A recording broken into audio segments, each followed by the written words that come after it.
It always starts the same way. She looks at you, and for a moment, the world stops. It's a gaze that feels like destiny, a current that pulls you in. But she is not looking at you as you are. She sees something else. A ghost she has been waiting for. A hero to rescue her, or a project to fix. She sees something not real, something imagined. You think you're being seen, understood, validated, chosen. You're not. You're being imagined, projected onto, used as a screen for a movie she's been playing in her head since childhood. Carl Jung warned about this, not with soft spiritual fluff, but with the brutal, steel-edged truth of psychology. He spent his life mapping the treacherous shadows of the unconscious.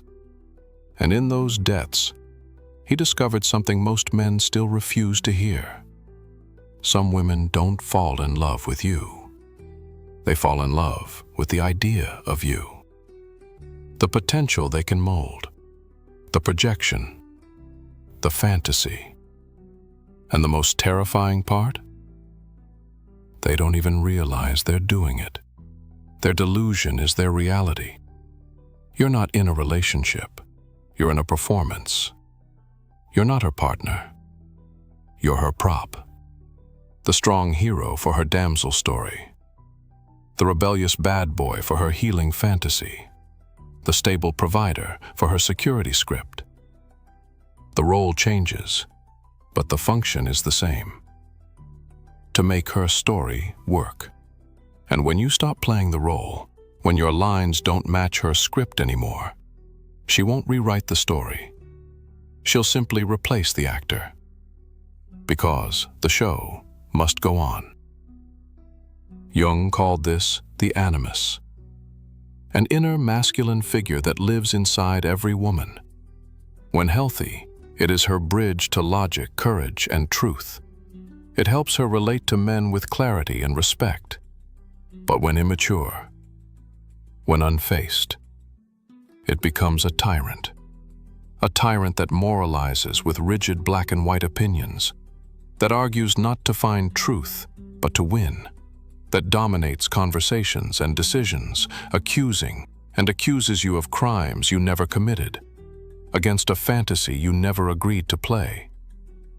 This inner tyrant seduces her into chasing chaos, drama, and distraction, and rejecting the quiet strength of men who offer truth. And you fall for it. Because no one taught you to spot projection. No one gave you the map to see the signs, to listen behind the words and hear the grinding gears of her inner machinery. You mistake the intensity of her need for the depth of her love. You mistake being desired when you stop fitting the role. When a flicker of your true, unscripted self appears, she doesn't adapt. Bitterly, she accuses. She withdraws. She looks at you with the chilling disappointment of a director whose actor has forgotten his lines.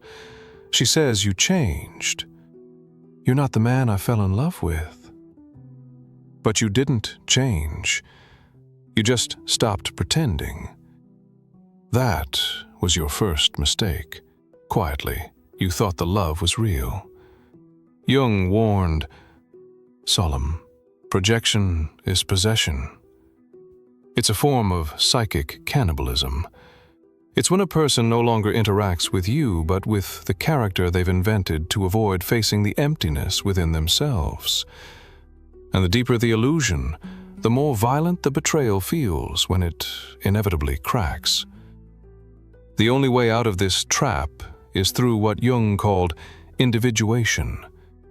Pensive. The radical, painful, and lonely process of becoming whole within yourself. It means walking into the fire of your own inadequacies and burning away everything that isn't you. Most men never do this.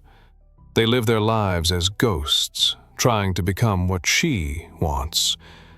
instead of becoming who they truly are. They sacrifice their integrity, their silence, their wildness, their mystery, to earn the approval of someone who never truly saw them. And here's what no one tells you. Somber. The more you conform to her fantasy, the more invisible you become to her soul. You think, if I just become everything she desires, she'll finally love me. But the deep feminine doesn't crave predictability. Powerful. It craves polarity. It desires a man with depth, mystery, presence, a man anchored in his own being. The moment she can define you and predict your every move, she starts to devalue you, because now you're safe, you're tamed, and the feminine doesn't crave safety. It craves the tension of the unknown, the presence of truth, and the power of a man who leads his own life. So the more available, eager, and agreeable you become, the faster her desire dissolves into contempt. She might not even understand why, but something in her unconscious whispers, "He's not it." And she'll leave. Or worse, hauntingly, she'll stay and punish you for the rest of your life for not being the fantasy in her head. And you'll blame yourself. You'll try harder. You'll lose more and more of yourself just to keep a woman who only ever loved an illusion. Jung said, "You are what you do, not what you say you'll do." But most men do what they think, and this is the true cost of being chosen, instead of choosing yourself. Yes, it feels good, for a time, to be desired, to be praised, to be seen as divine. But if you didn't earn that love by standing in your own unshakable truth, it's not love, it's dependency, it's fantasy, it's slavery. Carl Jung didn't offer comfort to men stuck in this illusion. He didn't say, "Calm but firm, just wait for the right woman." He said, "Stop being a puppet, stop bending, stop performing, stop hiding your truth just to be liked. Because the man who fears losing her more than losing himself is already lost." And here's the paradox. The moment you stop chasing her fantasy and start living your truth, some women will leave, relieved. Let them. Those are the ones who never saw you to begin with. But some will finally see you, not as a savior, not as a project, reverent, but as a man. A man who has stopped playing roles, a man who has stepped out of her story, a man who doesn't need her, but chooses her, fully, powerfully, truthfully. To a woman who has faced her own darkness, her own animus, that man is irresistible, because he cannot be controlled, he cannot be seduced by projection. He does not need her to complete him, but he can meet her. He can meet her as an equal, whole to whole, shadow to shadow, acknowledging the darkness in each other without flinching, truth to truth, where words are not used to manipulate, but to reveal. Jung thought that when a man individuates, he becomes dangerous to all illusions. Society mocks him because he can't be put in a box. Women test him because his presence challenges their own unfaced shadows. Friends pull away because his authenticity reminds them of their own compromises. But nothing shakes him, because he no longer performs for an audience. He simply is. And that is freedom. Not being loved, but being real. not being needed, but being whole. So the next time she looks at you, with that gleam in her eye, that hopeful, hungry, haunted look, don't ask, calm, steady, does she want me? Ask, quietly, with force, does she see me? Because love without vision is not love at all.